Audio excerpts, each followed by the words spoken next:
శ్రీకృష్ణామృతం అనే పుస్తకంలోని 2వ రోజు ఇంట్రడక్షన్ పార్ట్.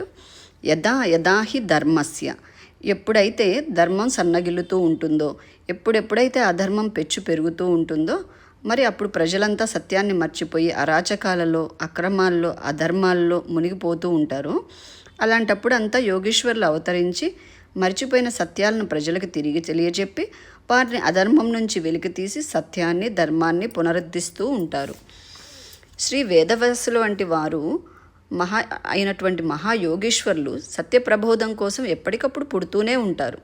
ఇప్పటికే ఎంతమంది యోగీశ్వరులు పుట్టారో, ఇప్పటికే ఎంతమంది బుద్ధుళ్ళు పుట్టారో, మరి ఇంకా ఎంతమంది యోగీశ్వరులు పుడతారో, మరి ఇంకా ఎంతమంది బుద్ధుళ్ళు పుడతారో, వీరంతా ప్రతి మానవుడు ధర్మంలో జీవించేందుకు, సత్యం వెలుగులోకి వచ్చేందుకు, మానవ జన్మల మహోద్ధరణకు తమ వంతు సహాయపడడానికి పుడుతూనే ఉంటారు, పుడుతూనే ఉన్నారు, పుడుతూనే ఉంటారు.